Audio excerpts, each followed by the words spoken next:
Leitura diária.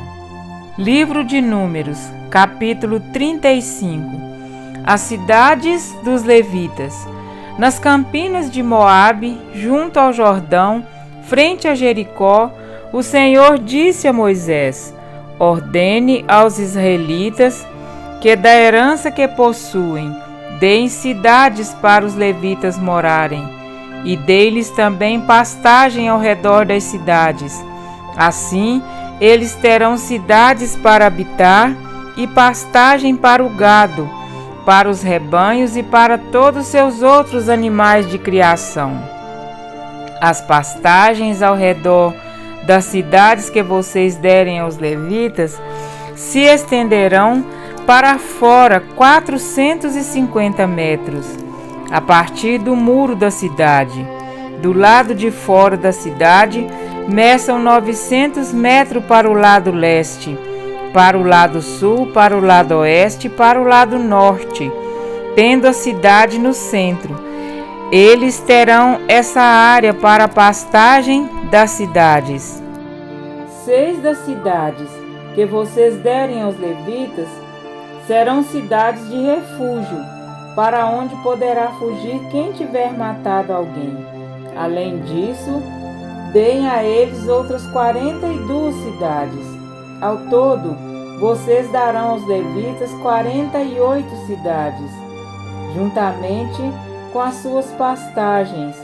As cidades que derem aos levitas das terras dos israelitas deverão ser dadas proporcionalmente à herança de cada tribo.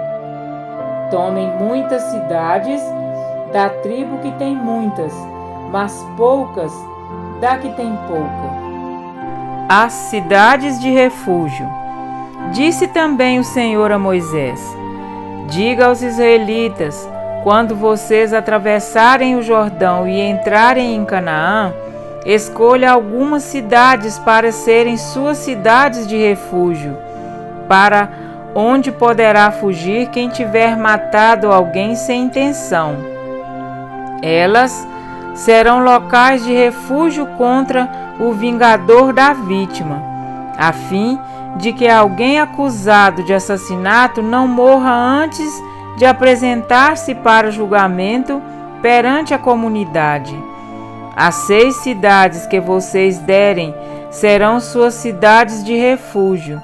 Designem 3 cidades de refúgio deste lado do Jordão e 3 outras em Canaã. As 6 cidades servirão de refúgio para os israelitas, para os estrangeiros residentes e para quaisquer outros estrangeiros que vivam entre eles, para que todo aquele que tiver matado alguém sem intenção possa fugir para lá. Se um homem ferir alguém com um objeto de ferro de modo que essa pessoa morra, ele é assassino. O assassino terá que ser executado. Ou, se alguém tiver nas mãos uma pedra que possa matar e ferir uma pessoa de modo que ela morra, é assassino. O assassino terá que ser executado. Ou, se alguém tiver nas mãos um pedaço de madeira que possa matar e ferir uma pessoa de modo que ela morra, é assassino. O assassino terá que ser executado. O vingador da vítima matará o assassino. Quando o encontrar, o matará. Se alguém com ódio empurrar uma pessoa premeditadamente ou atirar alguma coisa contra ela de modo que ela morra, ou com hostilidade der-lhe um soco provocando a sua morte, ele terá que ser executado, é assassino. O vingador da vítima matará o assassino quando encontrá-lo. Todavia, se alguém sem hostilidade empurrar uma pessoa ou atirar alguma coisa contra ela sem intenção, ou se sem vê-la deixar cair sobre ela uma pedra que possa matá-la e ela morrer, então, como não era sua inimiga e não pretendia feri-la, a comunidade deverá julgar entre ele e o vingador da vítima de acordo com essas leis. A comunidade protegerá o acusado de assassinato do vingador da vítima e o enviará de volta à cidade de refúgio para onde tinha fugido. Ali permanecerá até a morte do sumo sacerdote, que foi ungido com o óleo santo. Se, contudo, o acusado sair dos limites da cidade de refúgio para onde fugiu, e o vingador da vítima o encontrar fora da cidade, ele poderá matar o acusado sem ser culpado de assassinato. O acusado deverá permanecer em sua cidade de refúgio até a morte do sumo sacerdote. Somente depois da morte do sumo sacerdote poderá voltar à sua propriedade. Estas exigências legais serão para vocês e para as suas futuras gerações, onde quer que vocês vivam. Quem matar uma pessoa terá que ser executado como assassino, mediante depoimento de testemunhas. Mas ninguém será executado mediante o depoimento de apenas uma testemunha. Não aceitem resgate pela vida de um assassino. Ele merece morrer. Certamente terá que ser executado. Não aceitem resgate por alguém que tenha fugido para uma cidade de refúgio, permitindo que ele retorne e viva em sua própria terra, antes da morte do sumo sacerdote. Não profanem a terra onde vocês estão. O derramamento de sangue profana a terra, e só se pode fazer propiciação em favor da terra em que se derramou sangue mediante o sangue do assassino que o derramou. Não contaminem a terra onde vocês vivem e onde eu habito, pois eu, Senhor, habito entre os israelitas. Amém? Para refletir, das 48 cidades estabelecidas por Deus como cidade dos levitas, 6 delas foram separadas para um fim especial.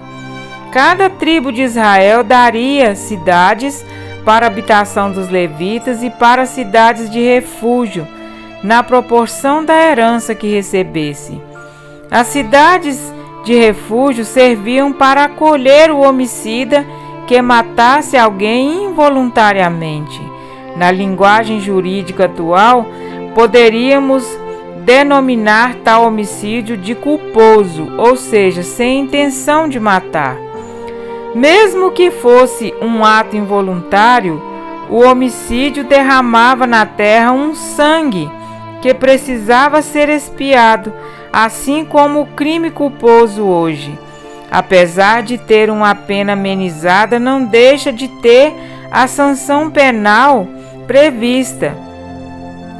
Enquanto aguardava um julgamento que levasse em conta a ausência de dolo, o homicida não poderia sair dos muros da cidade de refúgio, devendo ficar ali até a morte do sumo sacerdote, que foi ungido com o santo óleo. A morte do sumo sacerdote prefigurava o sacrifício de Cristo, que faria expiação por toda a humanidade.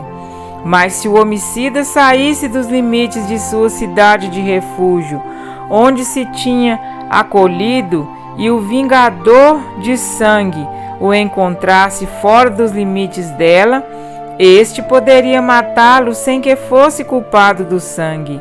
Feliz é aquele que faz do Senhor o seu refúgio, para que há sempre a segurança em saber que a sua vida está nas melhores mãos, diz o salmista. O que habita no esconderijo do Altíssimo e descansa à sombra do Onipotente, diz ao Senhor: meu refúgio e meu baluarte, meu Deus meu, em que confio. Salmo 91, 1, 2. Somos todos pecadores e, portanto, culpados do sangue do inocente. Porque assim como por um só homem entrou o pecado no mundo, e pelo pecado a morte, assim também a morte passou a todos os homens, porque todos pecaram. Romanos 5:12. Mas ele foi transpassado pelas nossas transgressões e moído pelas nossas iniquidades. Isaías 53:5. Somente em Cristo podemos permanecer seguros até que Ele venha. Sair de sua presença significa colocar em risco a própria vida, podendo selar o destino eterno para a perdição.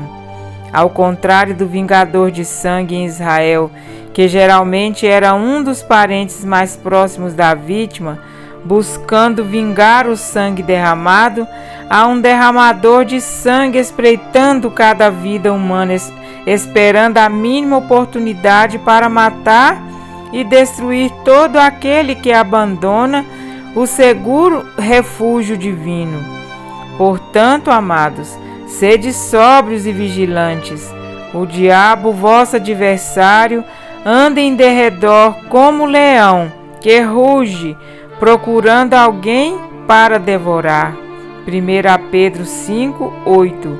Enquanto estivermos abrigados no esconderijo do Altíssimo, Satanás continua apenas em derredor.